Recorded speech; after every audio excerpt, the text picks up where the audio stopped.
right, it is 6:30. Good evening, everyone. I'd like to start tonight's Planning and Development meeting. My name is Lisa Newberry, and I chair the Planning and Development Committee.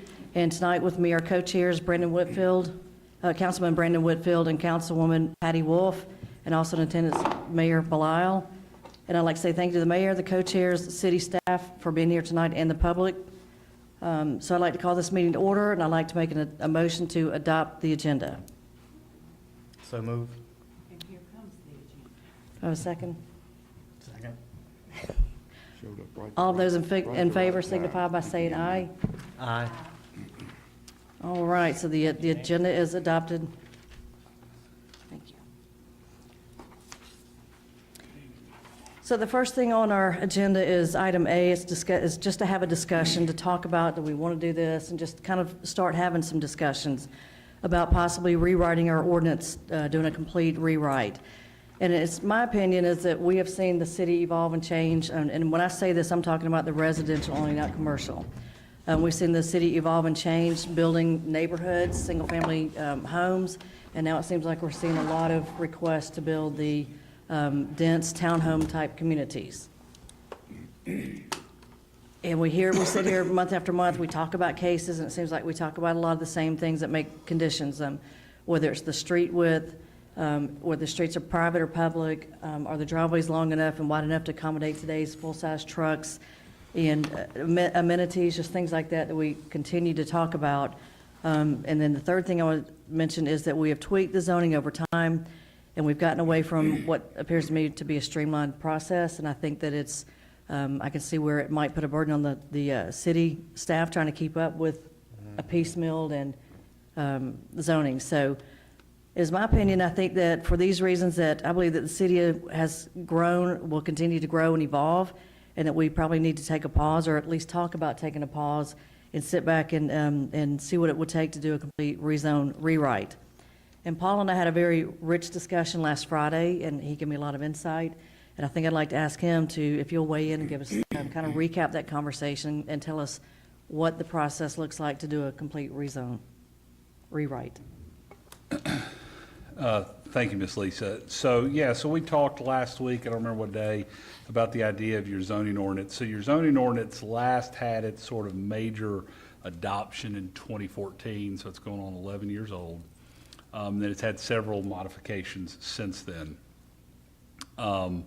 and which is common for you to modify your zoning ordinance as you go along, for sure.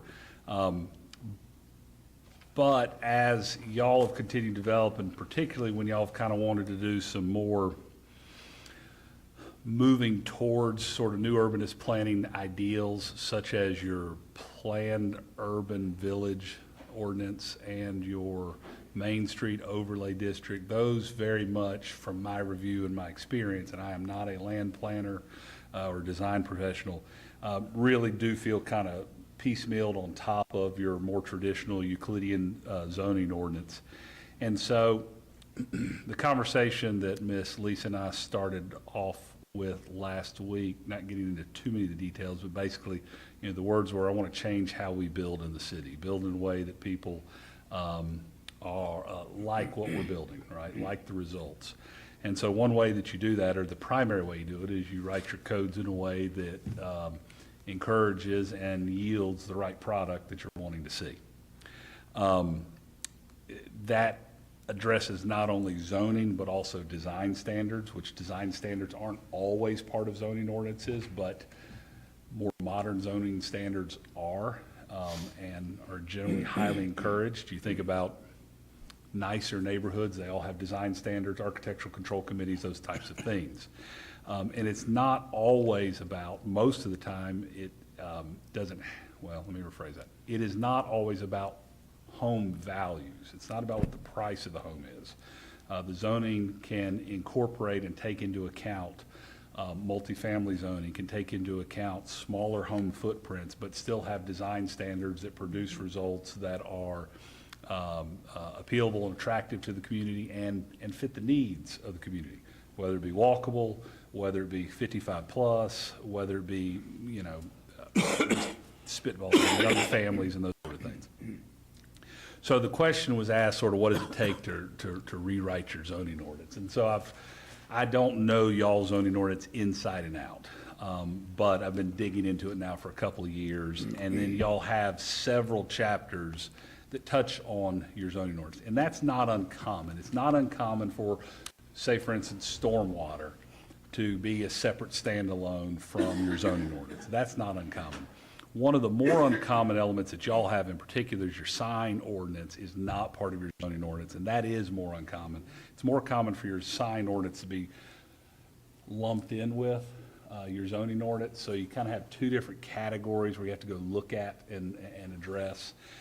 Your development regs are separate from your zoning ordinance. That's pretty common, although you're starting to see communities, organizations, cities, municipalities getting away from that. So you have what they have lots of different names for them, but unified LDOs or unified land development ordinances or comprehensive LDOs, smart codes, all those different things. But the short answer is this conversation sort of started off with, I'd like to tweak this zoning category, I'd like to tweak this zoning category, and we can absolutely do that. And our office will help and assist in helping you edit zoning classifications or edit design standards and the like with y'all as much as you want us to. My concern and my suggestion is I'm not a design professional. I'm not a professional in that lane, although I know a decent bit about it, and I know lots of those design professionals that are in that space. That's not what we do. We can help you make sure the zoning ordinance is legal, and we can help you craft things that get you closer to what you want to be. But at the end of the day, the bottom line advice is if y'all really want to improve your zoning ordinance, the advice is to go out, retain the right design professionals who are usually a combination of land planners, engineers, and architects in what they call a multidisciplinary firm to write you a new zoning ordinance that is calibrated, is the word they use, calibrated for Loganville. Every town is different. But you also see that when you have these conversations amongst yourselves and with the general public, that there's a desire to build differently or to build better, whether it be build more walkable, build better aesthetics, whatever it is. You start to get very common themes. We wish things were more walkable. We wish things were safer, more green, whatever the things are. And so those design professionals, they understand that, and they have sort of metrics that they regularly rely on and use, but they still come in and custom calibrate that zoning ordinance for your community, because your community is different than Monroe, different than Madison, different than Athens, different than one of the other 450 cities across this one state out of 50. But to do that, it is a long process. It is an expensive process, and it takes time. It takes a lot of staff time. It takes a lot of y'all's time. It definitely takes a commitment from the community because you're seeking community input. I will give you this example just because it's the most recent one y'all have experienced. And this is not to get into any, well, we don't like that plan or we do like that plan, but the Sizemore process that y'all went through, that would be a sort of mini glimpse into what you would do to rewrite your zoning ordinance. You'd have some public input, public community gatherings where you would get folks around the table. They call them charrettes or mini charrettes to talk about what you do like, what you don't like, what other communities have you been to where you get good results. And it's almost like, preschool sometimes where they show you pictures. I like this picture, I don't like that picture, but there's intentionality to that because the picture identifies different types of building patterns, different types of design standards, and those sort of things. So if you want to do a complete code rewrite, then you got to talk to this gentleman and you got to plan for it from a monetary perspective. You got to talk to that guy, and you got to plan for it from just a planning department perspective, and he has to stay integral into the process. And then you have to engage, you have to start off by requesting some proposals, putting out a bid package, basically, an RFQ, RFP, seeking qualified applicants design professionals to bid on the process. And then you reward one, and then you start it. And it can be at its fastest 6 months, and at its longest 2 years. And you also have to figure out the monetary constraints and what can y'all and can't y'all afford to do as well. So that's sort of what the discussion was. The majority of the work would be taking chapter 119, which is your zoning ordinance, and either just completely hitting delete and overlaying a brand new map and a brand new zoning ordinance, or it might be a parallel zoning ordinance, or it might take some of these other chapters, 105, 107, 111, 113, 115, 117, and your development regs, and grabbing pieces out of those sections that need to be in the zoning ordinance, culling out what should stay separate. For instance, stormwater management is usually one that stays separate. Development regs, they usually stay separate, but the school of thought these days is they're better to not be because they always conflict with the zoning ordinance. So a lot of times you see them integrated into your zoning ordinance, getting them all into a working document that y'all can live with as the legislators, that the community can live with as the property owners and citizens, and that helps yield sort of a better built result in your community. It's a invested process. It's not an overnight quick fix. Now, you can still just say, no, that's too much. We don't want to do that. Let's just tweak RM6, because I know that's the one we're talking about currently. You can do that. You can piecemeal it, and that's fine. And if you can't bite off the entire apple, you have to do what you have to do. But if you want to sort of long-term solve the question or the statement that you made to me, I want to change how we build in the city, the best way to do that is change what your code not only allows, but encourages. So it's not just about what it allows. It's not just about the minimum threshold, but it's also what it encourages. Some of that is usually with density rewards and things of that nature, such as we build it better, we get more units, simplest terminology. So that's that, and I'll be happy to talk further or answer any questions that you have, and we can dig into it as much or as little as you'd like to. I have a question, Paul. If we decide to go this route, can we have a moratorium until it's done? So, yes, you can. If we are to get into the very specifics of putting in place a moratorium, that would probably be something most better discussed in an executive session. I'm not advocating for that this evening, but generally speaking, yes. Okay. The rewriting of your zoning ordinance is a reasonable basis for implementing what we call a very targeted or selective moratorium on various types of either receiving of application or building of various products. Okay. Moratoriums, though, let me throw that out there, just important. Moratoriums will never impair what we call in the law vested property rights and interests. Meaning if someone has already started a project or someone Okay. already has That makes something in sense. play, and there's various tiers, so I don't want to get into too many of those specifics because the word moratorium is usually can be a bad word in the world of zoning and developers and all that. But generally speaking, yes, if you need to place a moratorium for the purpose of allowing staff and everybody to catch up and get a new zoning ordinance in place, that is a reasonable basis to implement a moratorium on various types of zoning or permitting processes. Okay, good.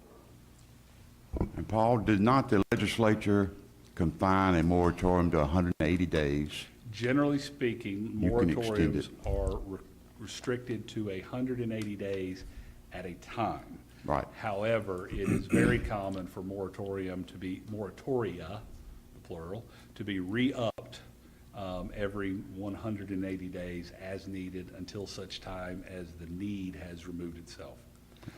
The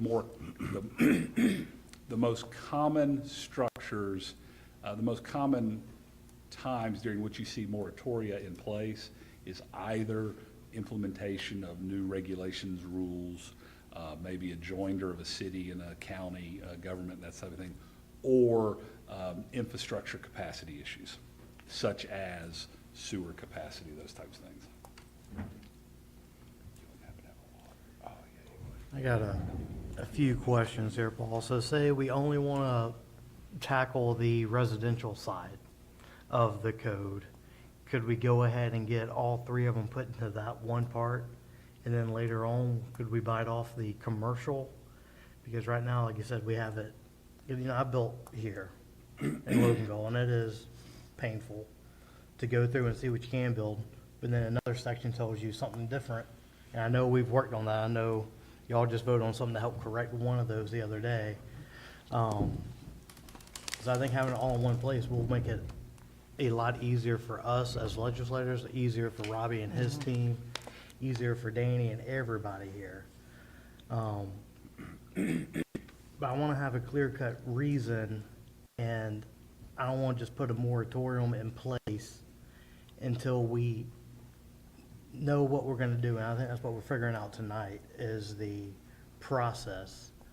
Because I'd hate to put a moratorium in place and then it take us 6 months to hire a professional. You know, I'd hate to say, hey, let's put a moratorium and then we go out for an RFQ and it takes a long time to do that. And then just keep going and going and going, because I know this locks people from potentially selling land, working on their land, stuff like that. And commercial, I mean, I'll be honest, we don't have, a ton of commercial left, like on 78 or anything. But I do know residential is kind of the talking point and the sticking point right now. Sure, moratoria can be crafted specifically to what the issues are. They can be separated between commercial and residential. They can be separated between processes. Your moratoria can limit the ability of staff to receive applications for rezones, or applications for annexation, or applications for LDPs, or applications for preliminary plats and those sort of things. Generally speaking, if you're talking about a zoning moratoria that is centered around the rewriting of your zoning ordinance, it is only going to apply to the receiving of applications for rezones and annexations. It's not going to apply to the receiving of basically LDPs, land disturbance permits, or building permits. So it wouldn't stop, let's say that there's a lot sitting on a corner somewhere. If the moratorium were in place tomorrow, there's a zoning moratorium. I think it's Whataburger, it's coming out of the corner right there as you come into town. If that Whataburger parcel had already been rezoned, but they hadn't started building yet, a rezone application moratorium would not prevent that Yeah. Whataburger from building, I get right? that. So it doesn't stop building, it stops the changing of your zoning classifications. Now say they need a variance of some kind, say they hit a wall or something out there and they need a variance on something that we wrote up. Are they allowed to go for a variance under a Potentially, moratorium? yes. Potentially, yes. Potentially, so that's a strong maybe? It depends on how it's written. Meaning, you could allow for major variance applications to still be received. Would a moratorium stop an initial rezoning application? Yes, Okay, generally. I thought that's what you said. Well, let me rephrase, like I said, you can custom tailor moratoria, and they need to be custom narrowly tailored to restrict only the things that you need to hold on while you're redrawing things, rewriting things. So, but the general vanilla moratorium restricts the receiving of applications for rezones, changing the zoning classification, and annexations. Okay. That's generally the most plain vanilla one you see. Now, that doesn't mean that you don't have other ones. I'll just give you these examples because they're the examples that Monroe went through. Monroe currently is still under some pretty heavy moratorias because they relate to their sewer capacity. They don't relate to their code rewrite. But they were under a moratoria relating to their code rewrite for, I'd have to go back and count, 15, is either 15 months or 20 months, 2 or 3 renewals. Those related to the receiving of rezone applications because they relate to changing the zoning ordinance. The other moratoria that Monroe is currently under, that's about to renew, we expect. It relates to issues of sewer capacity, so it's more focused on the ability to start new vertical construction, build new houses, basically. So is this going to affect 254 Main in any capacity if we put this in and say the Main Street overlay is in this? Would they be able to move forward with anything with 254? Unless we exclude the Unless downtown we exclude overlay. ourselves, but. Well, here's a little secret trick. You're always excluded. Y'all are not subject to your own zoning ordinance. Y'all own that dirt. That's just the realities of the county's not subject to your zoning ordinance. You're not subject to the county's zoning ordinance. You're not subject to your own ordinance. They're not subject to their own ordinance. Even if we sold that dirt? If you sold that dirt and someone else owned it, then that is different. Okay, that makes sense. Yeah. I'm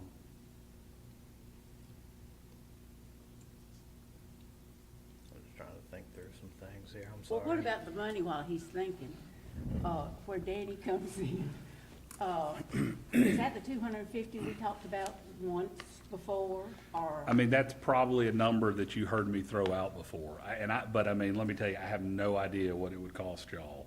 I'm just spitballing, but it would not be a $50,000 solution. That I know. It could be a $400,000 solution. I don't know. But back of the napkin, my guess, $200,000 or $300,000 to do a full code rewrite. Let me come back to the question of could you, let me, I think you said, could I split commercial and residential? You could, you absolutely can. My sort of general long-term view plan, advice for your community is to not, just because when you're deep in that weeds, it's gonna take you a minute to get through it. And when you get through it, and y'all get through it, the community gets through it, and everybody gets through it, and he gets through it, and he gets through it, and I get through it, you ain't gonna wanna go through it again. It's a long process.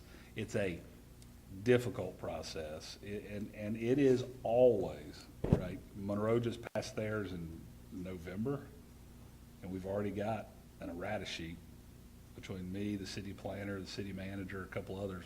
We just keep a little errata sheet going because, you know, passing new laws is always the law of unintended consequences. You work really hard to fix everything that you can fix and build it just the best way, and there is always something that We forgot.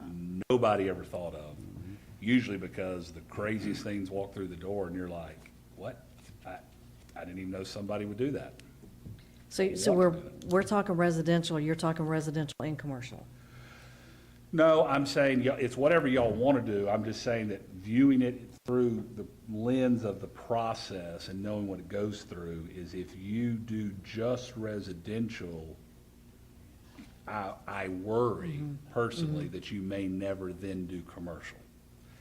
Additionally, the bigger issue that I'll throw out there is that having had conversations with a lot of y'all, that we want to change how we build things in this city. If you want to change how you build things in this city, and most importantly, you want to address the traffic issues that you hear folks talking about so frequently, you have to step away from Euclidean-style heterogeneous zoning classifications. Do what, Paul? I'm going to explain it. Talking And about you have to form-based. dig into and adopt more appropriate, and now I'll get on a little soapbox here in a second. You have to dig into and adopt and buy into more appropriate, what are generally known as new urbanist zoning theories. So now here's the history lesson. City of Euclid versus Ohio, it's been too long, 1919, 1921. U.S. Supreme Court case is the seminal zoning case that said that it was an appropriate use of police powers to declare, or for local jurisdictions to declare what you can and can't do on your property, right? The Euclid case comes out of the Industrial Revolution. And it's just the simple concept of, does it make sense to have a giant industrial plant that's spewing out bad stuff right next to a house and a picket fence and two little kids? And the U.S. Supreme Court declared in that case in the city of Euclid versus Ohio that it was a appropriate use of the police powers of local governments to regulate land use. So out of that comes what's called Euclidean zoning, named after the case.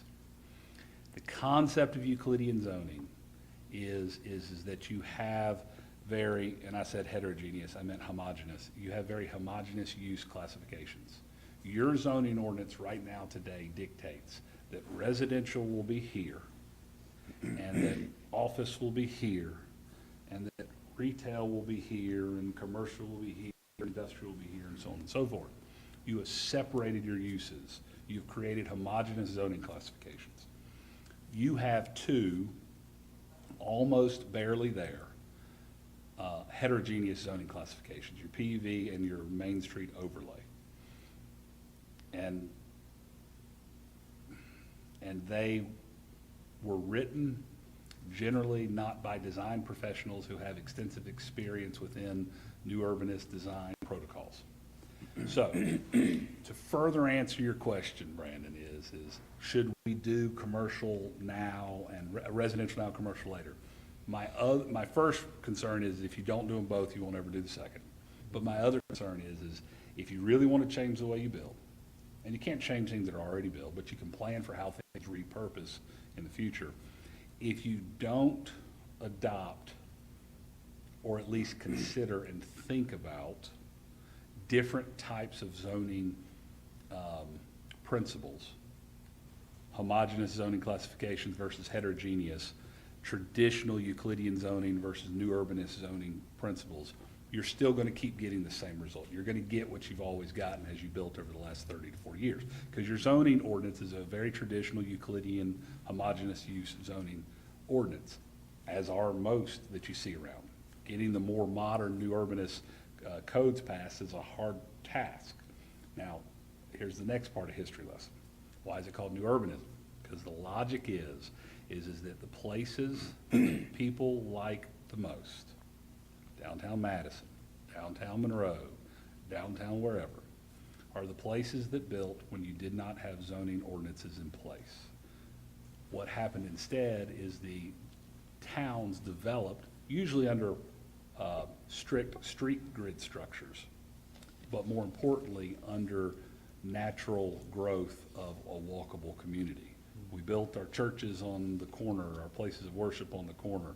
We built our homes sort of in the backs of the retail street fronts, and we made sure and connected all with a street grid. Savannah's probably the best laid out city in the state of Georgia.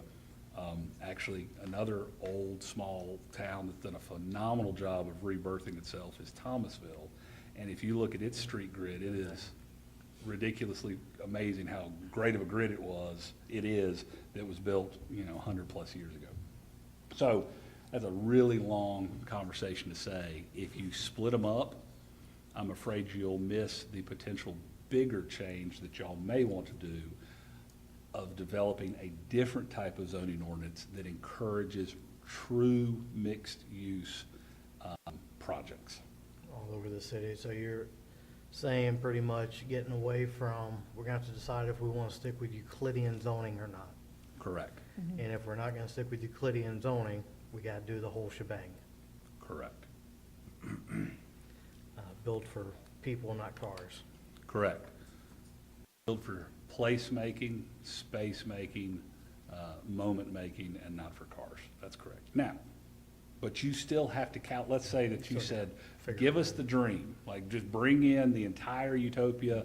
I don't care what it costs, Danny, go find the money, get the best minds that there are, and just, go hire We ain't gonna get no Jeffs back. ZPW, one of the biggest and the original guy, the godfather of new urbanism, Andres Duani, and go hire him. And he walks in here and he's still gonna calibrate y'all's future around the reality of your present, right? And the reality of your present is you have a very strong commercial Highway 78 corridor that's just running right through the middle, and it splits your city. And that doesn't change tomorrow, and probably doesn't change in 50 years. But it doesn't mean that you still can't start working your future growth patterns towards a more walkable, integrated community sort of to the north and to the south, that takes into account the realities of a pretty busy, thoroughfare east-west connector, corridor in between. And that's probably why I've been more of a fan of the Main Street overlay into PUV, because it's more mixed use. So if we're thinking about doing that for the whole city, we need to keep that in mind, because there's a lot to it. I know it sounds all good, but there are some fights that will probably be had because of this. I'm kind of used to the fights. Well, ain't that the truth? I will say this, one thing for y'all to consider, this is important, for y'all to process all this, is with new urbanist theory, it does come with higher density, almost generally. You put, and so I would encourage y'all to look up, you can look up Smart Code, you can look up Andres Duane Smart Code, you can look up New Urbanist Code, you can look up all sorts of things on the internet and get all sorts of education. But the whole idea is that the further away you get from the city core, the more, the less dense you are, more in this calibration to be the more traditional house in 1 acre. And then as you come to the city core, smaller lots, higher density, stacked occupancy, meaning retail down below and living up above, or multifamily, but it goes less dense to more dense. And all of that comes from, and y'all learned this from me early on in Sizemore Group, is the ped shed, right, is the walkable. And so a truly walkable community, what the new urbanist theories will tell you is a truly walkable community is defined as a community.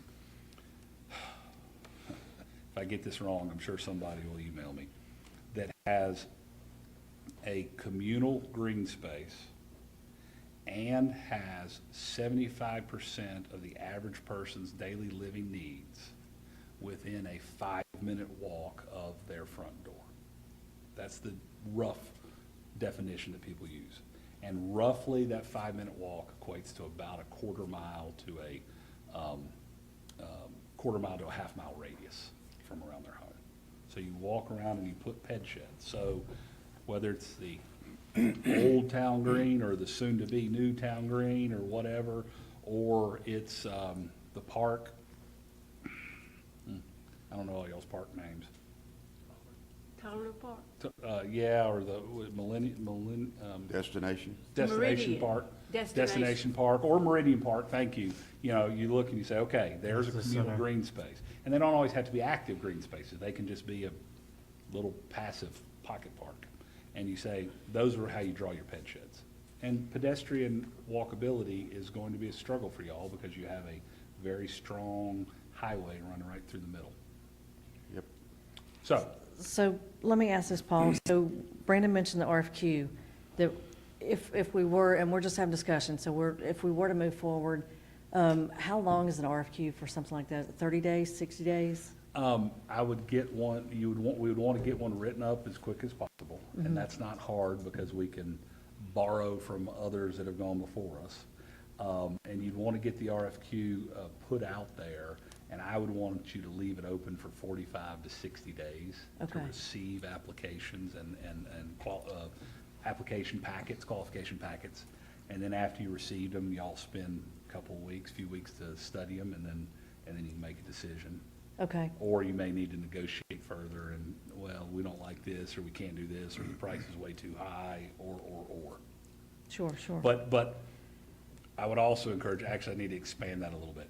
I would suggest, like, let's say that you put an RFQ out tomorrow, leave it open for 45 to 60 days, get the applications in, talks amongst yourselves, so to speak, and get you a short list potentially of, let's say that you receive 6, and you maybe take your top 3. I would highly encourage y'all to do interviews of those professionals. And then out of the interviews and the application, then select a professional group to do this, and then off to the races. And they would then develop the timetable for you from there. Okay, and an RFQ basically costs the cost of advertising it and the city staff processing? Yeah, there's no cost to do the RFQ. The cost is in then retaining them for the project. Okay. All right, and then with Loganville, pretty much, it seems like we're getting very close to being built out as we are. Is it too late to do these things? Hard for me to say that because that's not my lane. That's really truly the design professionals. So I really can only speak from experience, and that would be when I moved to Monroe in 2001, 2001 or 2, somewhere in there, a lifetime ago. I remember the conversation then was, you know, Monroe's missed the bandwagon. Madison got it right. Madison did their downtown right, did protection, and I'll say this clearly. Of all the towns close to us, Madison absolutely did historic preservation better than anybody in our neck of the woods. And it comes from the strength of their leadership back in the 70s and 80s, but that's a whole nother story. But I remember hearing, oh, Madison, you know, did it right, and we're just too far gone. Examples would be a really cool old building was torn down, and an old traditional Hardee's was put up right in the middle of downtown. A beautiful old, not the original, but actually no, it was the original Methodist church was torn down, and a parking lot was put in. It still sits there to this day. A absolutely gorgeous old house was torn down back in the 60s, and a Piggly Wiggly metal building was put in. That building still exists today. So, you know, there's plenty of just amazing sort of fabric pieces of downtown Monroe that when I showed up on the scene in 2002 and some others, like-minded folks showed up on the scene in the early 2000s, you know, you heard, well, Monroe's too far gone, we've missed the mark because, and so you come 20-something years later, and generally speaking, people would say that Monroe didn't miss the mark, and that we're doing great things to keep going in the right direction, even though a lot of decisions that were made before the sort of tide turned that, you know, that we wish hadn't been, that we wish we could undo the clock. So I'll just say it this way. I'm a big believer that there's always hope, you know, and so there's always an opportunity for change. Do y'all have a lot built out? Obviously you do. Can you change things that are sitting right here and right there tomorrow? No, you can't. But you will have repurpose happen over time. I mean, this site is, Annexations, right, Paul? I mean, If y'all choose we to get a lot of annex. those requests. you do, and if you choose to annex in, you know, additional property, then That can those, change the whole then you landscape. can change the scope of what the town looks like then. But this property is a good example. It's still a government use, but it's a very different government use than it was. And there's a lot of property here that one day may be used for something else if you also choose, or your successors so choose. So properties still go through life cycles, and they change. And part of the new urbanist concept is you build the building and the space so that it doesn't really matter what the use is, it still is an attractive space to go to. That's why downtowns have sort of the curb appeal, because usually the buildings are loaded up on the road, the sidewalks are there. There's usually some limited on-street parking, but you're not walking through a vast expanse of parking lot to get to the space, to get to the use. And whether it's a Mexican restaurant or a furniture shop or a hair salon or whatever, the building itself continues to repurpose over time through life cycle. So I am a believer in hope, and there's always redemptive opportunities for change. And so, sure, you've got a lot of things that are built out that may not be exactly the way you want them under more progressive new urbanist theory, but I don't know that that's necessarily a good reason to not do it. But that's y'all's call. Okay. What's the saying? The best time to start was 10 years ago, but the second best time is today. That's good. Yeah. Paul, just a quick question, just in case these folks do decide. If they won't decide they want to do the complete rewrite, that's okay. That's the way we're going to get it right once and for all, depending on the cost, of course. But the moratorium that they would want to put on, could it be designed where it is for any development of over 10 single-family homes? Yes, you can certainly carve out some unique exceptions that may allow for certain types of limited growth or limited change. But again, we're getting way into the weeds on that. I know. And it's gonna be really fine, you would need it to be fine-tuned to address just what you needed to do. Robbie, I heard your name mentioned early on. What do you think? Yeah, How that's do you what feel I about want. I want to know this? what Danny and Robbie's opinions are. So I gracious. think I know what Danny's opinion, What do you think it's gonna be? to do it. I could tell. It's budget season, so I don't know about that. Yeah, it's budget season, so it's not the right time to ask Danny for money. It is difficult at times enforcing the rules and regulations that exist right now. I do believe wholeheartedly that there are benefits to us looking at the residential component of our ordinance as it's currently written, because we are missing opportunities to redevelop 5-acre tracts into something that's more attractive than just an RM6. Councilwoman Long brought up, the Pecan Road project, how that would have been a great instance for mixed use. Can't do that here unless it's 30 acres. So I definitely believe that there are some opportunities for us to be able to rewrite something that will give us products that we'll be able to move forward with. Because a lot of what's going on right now is making it hard for single-family developers to come into our city and build an affordable house. So yes, I think for the mixed use to make it stronger and maybe more with more varieties as far as mixed use goes, and then maybe looking at smaller lots and being able to put smaller houses grouped together on smaller lots. I think are some of the things that Loganville needs to consider moving forward. But yes, I mean, interpreting the ordinances is definitely it's a handful sometimes. So. Okay, thank you. Danny, you're next.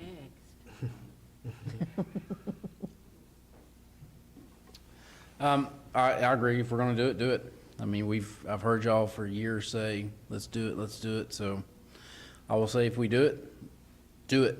Don't back away once we start.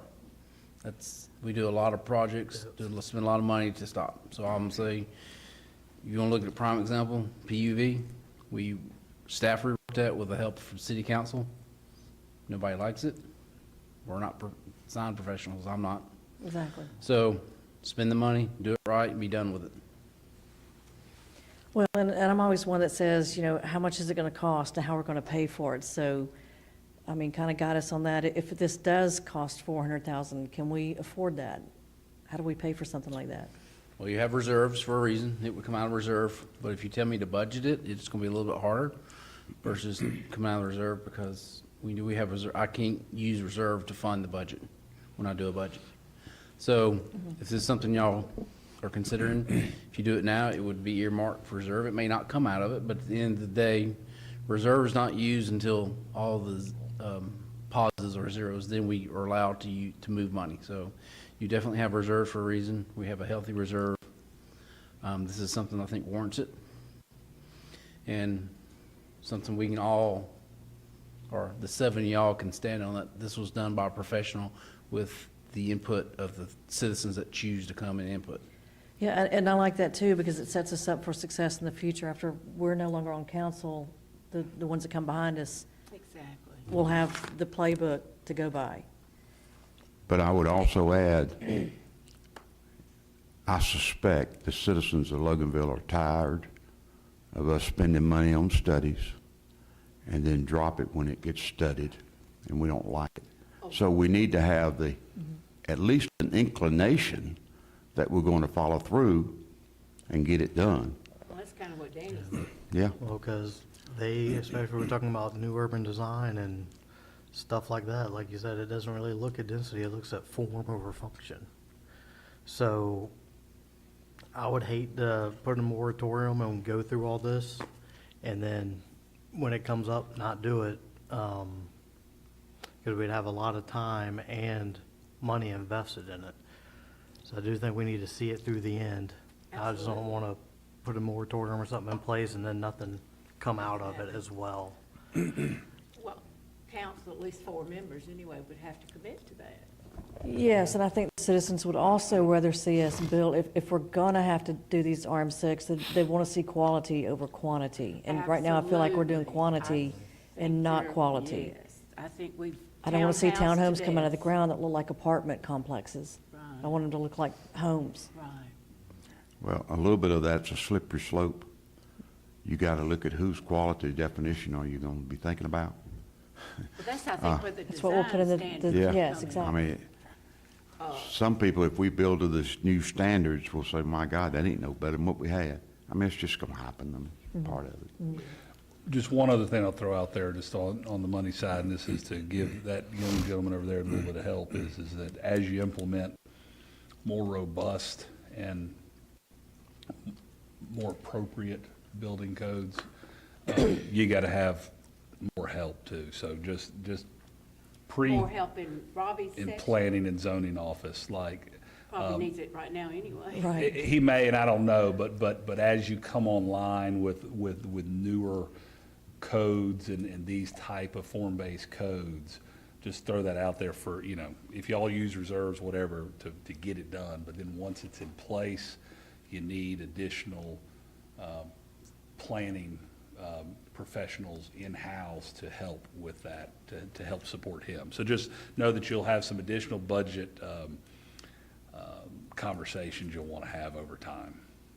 And some of that could be outsourced. Like, so let's say that you pick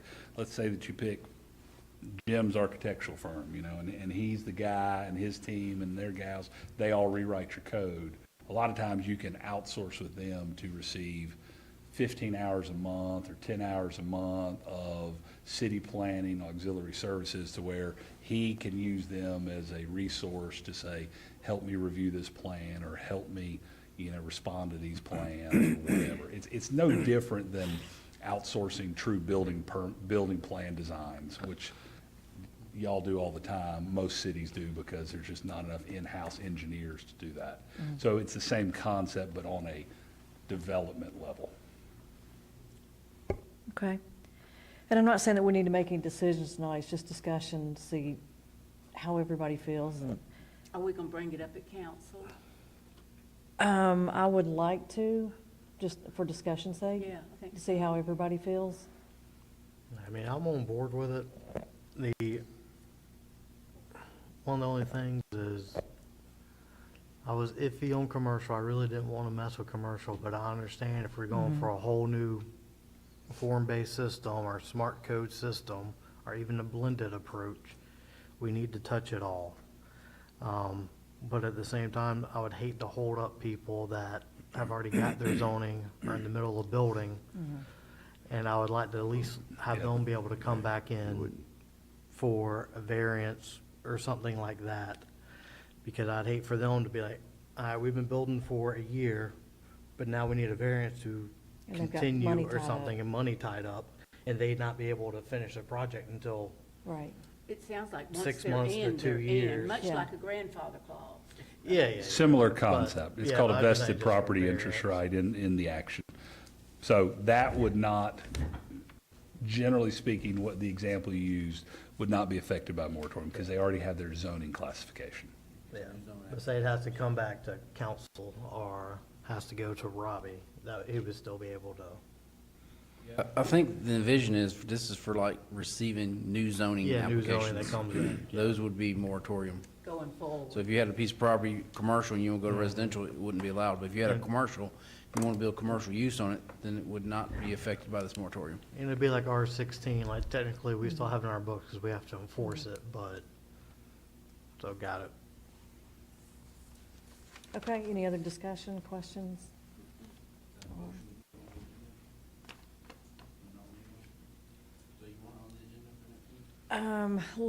Can I get with you?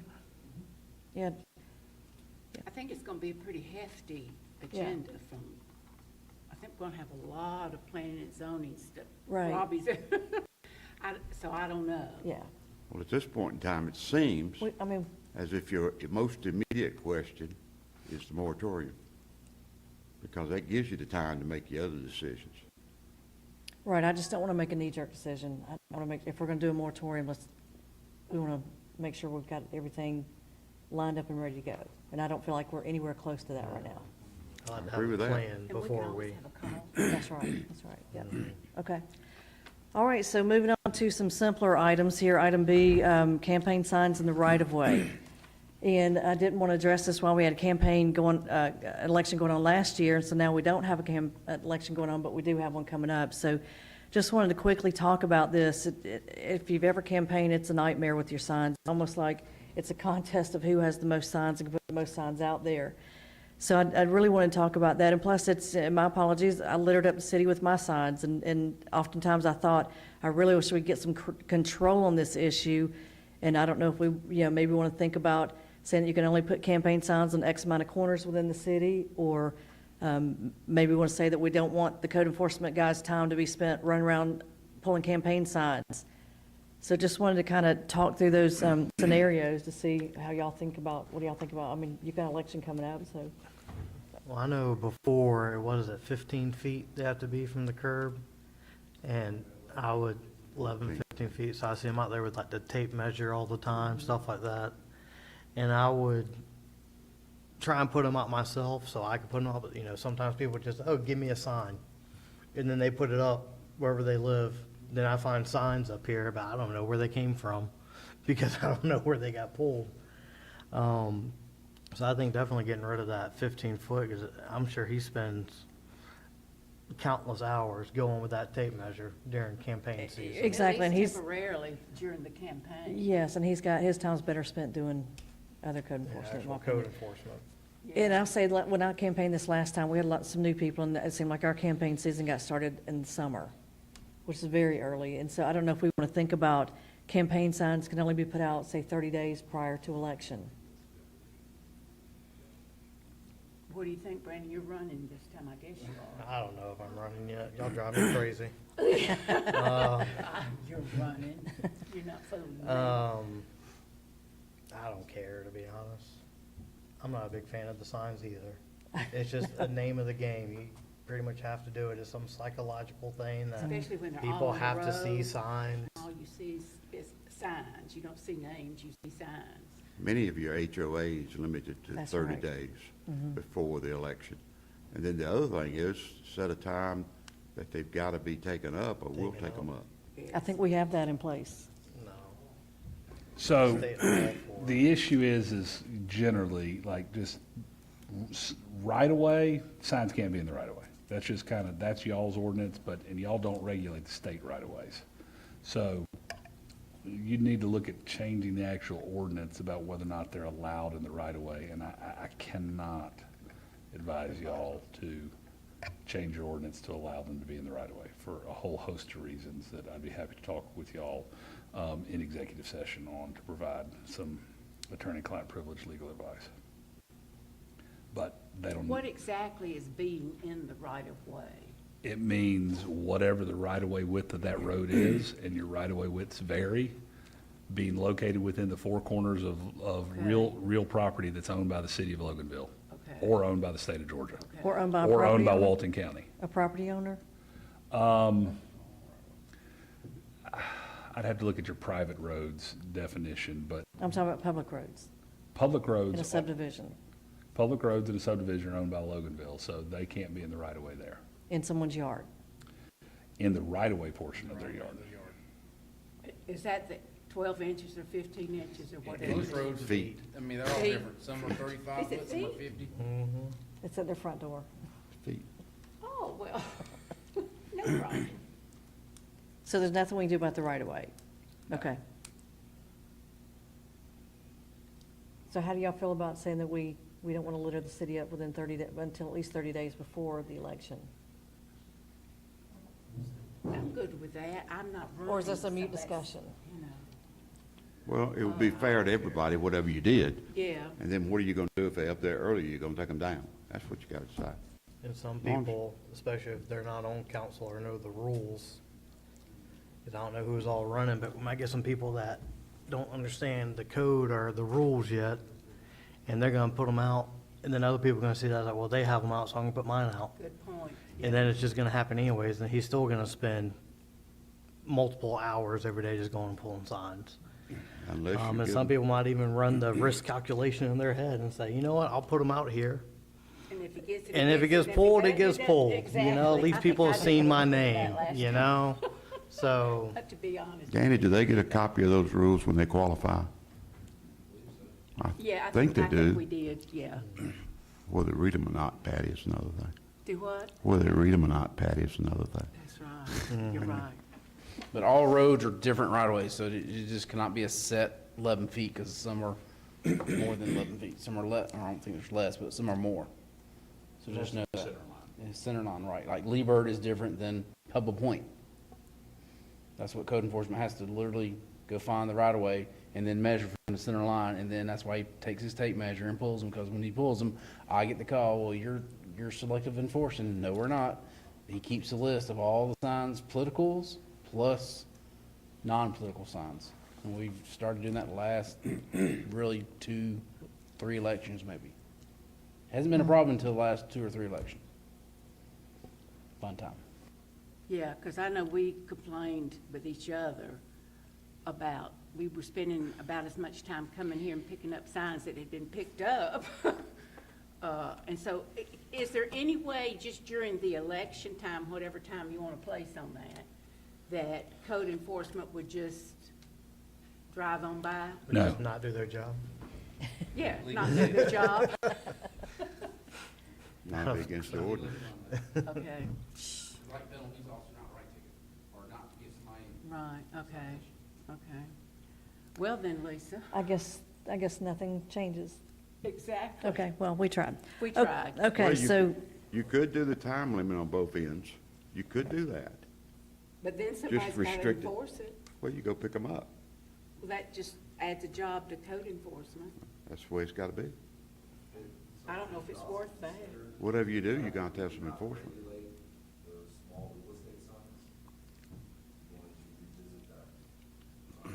Right, I'm gonna cut y'all off. Stop getting into the content of the signs. Okay? Content. The content. What they The say. content matters, okay? That's the Arizona case from about 5 years ago. The content you're trying to regulate, stop.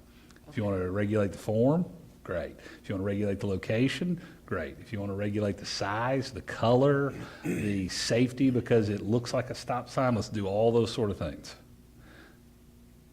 But y'all are in the world of trying to regulate content. Meaning, I'll pull the case for you, Ms. Patty, and send it to you because I know you love reading cases. But the Arizona case, I'm not going to remember the city, was a church put out their signs that said, "Come this way," you know, sort of, you know, and they only put them out a little bit before church, and they took them out after church, all in compliance with the statute, and the statute was declared unconstitutional by the United States Supreme Court because it regulated based on what the content was, as compared to a realtor sign, or as compared to a political sign. You're trying to regulate content. You're well within the four corners of the First Amendment, and your lawyer's telling y'all to, please, So it doesn't pretty matter please, what it stop. says, it's the fact that it's a sign. Yeah. You just want to mark. You can regulate the structure and what it looks like and how big and where, and do you have to buy a permit or not? Some signs you don't have to buy permits for That's right. under certain ordinances. You know, you can do all that. Don't get into what it says unless it gets into things like safety, obscene, those sort of things. You want to just put no change by that one, Lisa? yeah, Well, so and let's, probably the next one, subdivision signs? yep, Danny, did you get, Real estate the signs. text? Can you show that picture? Subdivision here, go that way. Speaking I'll of pick up 12 of them. signs being everywhere, in an effort to just do little things to clean up our city,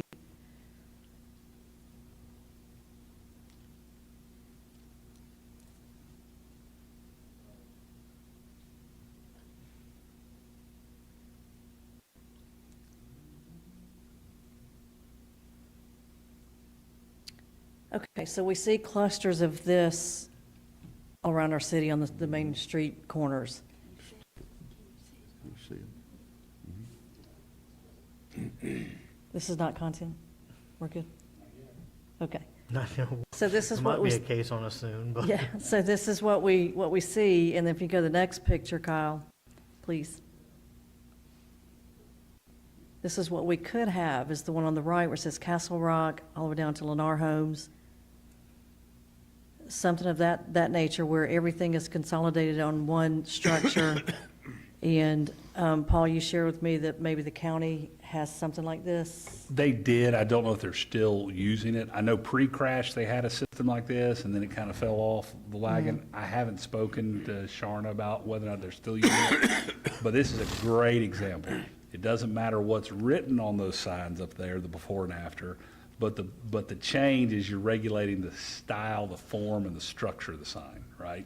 So you can absolutely regulate your signage as it relates to what normally is, directionals for subdivisions to be like this. You can't put these little, wooden stake temporaries out, but and it's normally a national company that does these sort of, but your ordinance doesn't allow these as it's currently written. That'd be something you'd put Who on the pays list. for this? Usually the developers. They do. Not always. Some of your economic development offices will from time to time, but 90% of the time, this would be your developers paying for Okay, it. because it's all different real estate people. And to Most be of these honest, guys put them up on Saturday morning, they take them down Sunday night. Have y'all noticed that? I don't know, a That's lot true. of times, Really? on a lot of my I got a properties. solution for that too. They just throw them out and I pick them up every time and I throw them away. And then they're out 2 or 3 days later again. These wooden stake signs, they litter any property that I have on 78, 20, 81. Well, they look horrible. Oh, they are, and that's why I pick them up. Yeah. Like yeah, crazy. Yeah.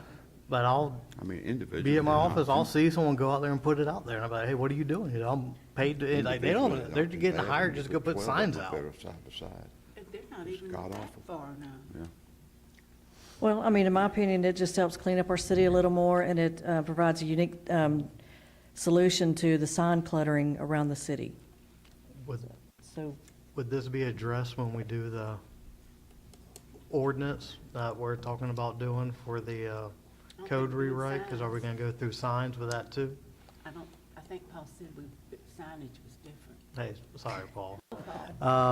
When we are going through the zoning ordinance rewrite, will it look at a lot of the sign stuff too when it does that? Yes, I would absolutely see Chapter 111 dropping Yes. out completely and dropping into the four corners of your zoning ordinance. Good. The signs are completely freestanding ordinance, and that Doesn't need to makes be. it very difficult for staff so part of the concept, right, is business friendly. Some call it property owner friendly, some call it stakeholder friendly, right? You want your ordinances to be easily functionable for the teams coming in and building. And so, yes, absolutely, my advice would be that 111 goes away and drops into a consolidated zoning ordinance when you're finished with all of it. So it's maybe not a point in really talking about this now if we're doing moratorium and go through all that. Might have to put up with it for another year. Depends. yep, okay. All right, so if we decide to move forward with council and talk about the pausing the rezoning, then we'll blend that in there. Good, Yeah. okay, Yeah, I like that. okay.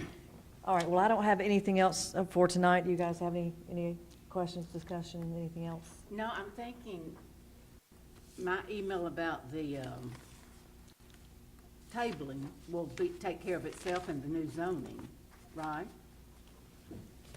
Yes, so the email that you sent about, can we modify our tabling? Can we address a Get more more specific. streamlined process of tabling?